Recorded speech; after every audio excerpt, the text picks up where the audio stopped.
وسوسہ تو ایک طرف رہ گیا، اگر وہاں شیطان بھی آئے تو ٹک نہیں سکتا، تو بھاگ جاتا ہے، وہ تو بھاگ جاتا ہے، شیطان بھاگ جاتا ہے۔ حضرت سیدنا غوث اعظم رضی اللہ تعالیٰ عنہ کے پاس آیا تھا، شیطان حضور غوث پاک کے پاس آیا تھا، آتا ہے پر اللہ والوں کے پاس ٹکتا نہیں، آ جاتا ہے ٹکتا نہیں۔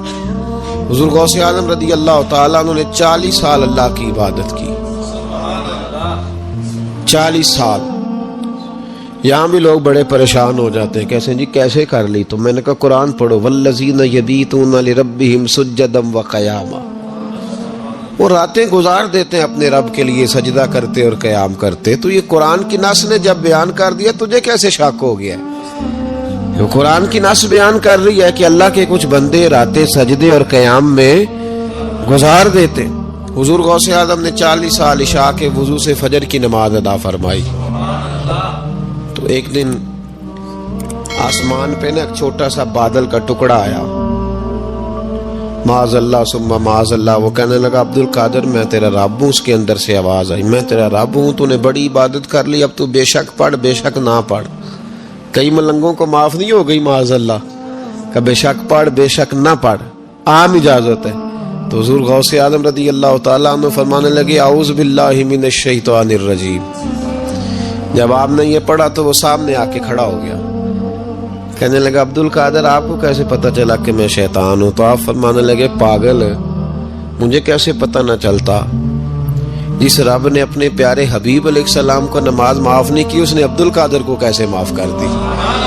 جب حضور کے لیے یہ حکم نہیں آیا کہ محبوب چاہے پڑھو چاہے نہ پڑھو، وہاں تو حکم آیا کہ محبوب تہجد بھی پڑھو، وَمِنَ اللَّيْلِ فَتَہجد بِهِ نَافِلَةً لَكَ، نفع دے گی آپ کو، تہجد بھی پڑھے۔ تو ان کے لیے جب یہ حکم نہیں تو میرے لیے کیسے آ گیا؟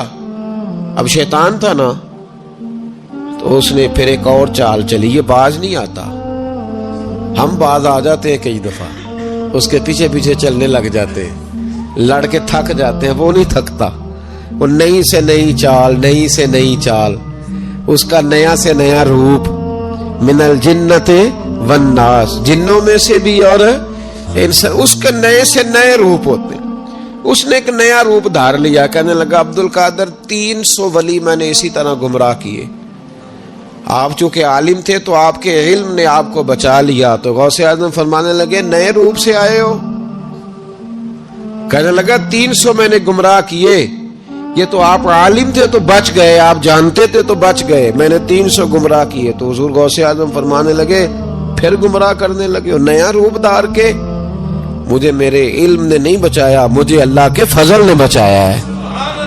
کئی عالم بھی تو گمراہ ہو جاتے ہیں نا، مجھے میرے علم نے نہیں بچایا، مجھے میرے اللہ کے فضل نے بچایا۔ میرے بھائی، میرے عزیز طریقت کے مسافروں، یاد رکھو، سمجھ لو اس بات کو کہ وسوسہ آتا ہے۔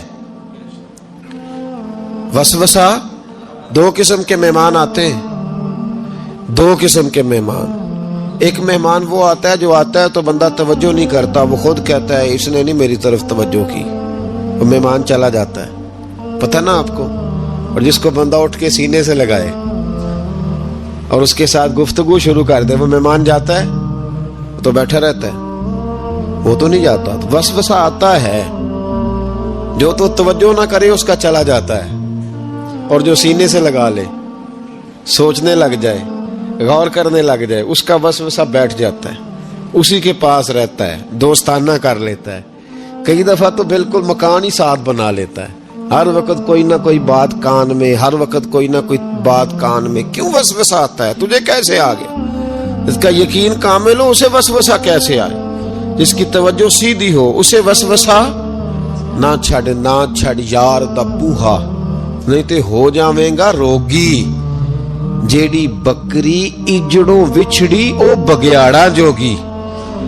یہ تو بھئی تو اگر اندر رہتا، صحبت کے اندر رہتا، چھتری کے نیچے رہتا، تو پھر وسوسہ تجھے کیسے وسوسہ کس طرح تیرے پاس آیا؟ وسوسہ اس کے پاس آتا ہے جو وسوسے کی جانب توجہ کرتا ہے۔ بہت زیادہ لوگوں کو بدگمانی ہونے لگی ہے، بہت زیادہ وسوسے آنے لگے ہیں، بہت زیادہ خیال ہونے لگا ہے، بہت زیادہ توجہ ہونے لگی ہے، بڑی لوگوں کا معیار اس طرف جائیں، ہر چوتھا آدمی آ کے کہتا ہے برے خیالات آتے ہیں۔ کیوں بھائی برے خیالات آتے ہیں؟ کیسے آ گئے؟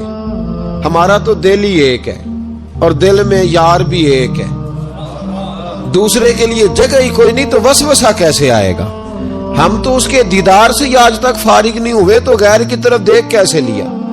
یہ کیسے ہو گیا؟ ممکن کیسے ہوا؟ اپنے آپ کو سمیٹیں، ان وسوسوں سے اپنے آپ کو بچائیں، ان پر قطعی طور پر کوئی توجہ نہ دیں، اور اگر کبھی آ بھی جائے تو میں نے کہا کہ اس کو سینے سے لگانے کی ضرورت، اس کو جھٹک دیں، بات ختم ہو گئی۔ آ جاتا ہے وسوسہ، بڑوں کو آ جاتا ہے، وسوسے آیا کرتے ہیں، آیا ضرور کرتے ہیں، لیکن جو لوگ قابل ہوتے ہیں، جن کا ایمان مضبوط ہوتا ہے، جن کا تیقن مضبوط ہوتا ہے، ان لوگوں کے پاس وسوسے ہمیشہ رہتے نہیں۔ ایک اہم بات اصلاح کی جو سمجھنی بڑی ضروری ہے، آپ کے لیے بڑی ضروری ہے۔ آپ نے یہ غور کرنا ہے کہ وسوسہ آتا کہاں سے ہے۔ کوئی نہیں سمجھ آئی آپ کو میری بات کی؟ نہیں آئی ہوتی تو آپ بڑی دور پہنچ چکے ہوتے ہیں۔ سردی بڑی زیادہ تھی کمرے میں، تو کہیں سے ہوا آ رہی تھی ٹھنڈی، تو اب ٹھنڈ بڑی لگ رہی تھی، تو بندے نے فوراً اٹھ کے بھلا کیا کرنا ہوتا ہے؟ نہیں وہ پتہ نہیں کتوں آ رہی، باری دی تو ابھی گل ہی ہے نا جی۔ اگر تو کھڑکی سے آ رہی ہے تو کس کو بند کریں گے، اور اگر دروازے سے آ رہی ہے تو جی، اور اگر چھوٹے بچے نے پنکھا چلا دیا تو جی، چل پنکھا رہا ہے، بندہ سارا دن دروازہ بند کرتا رہے؟ سمجھنا ہے آپ نے بات کو، آپ نے اس دروازے کو بند کرنا ہے جہاں سے وسوسہ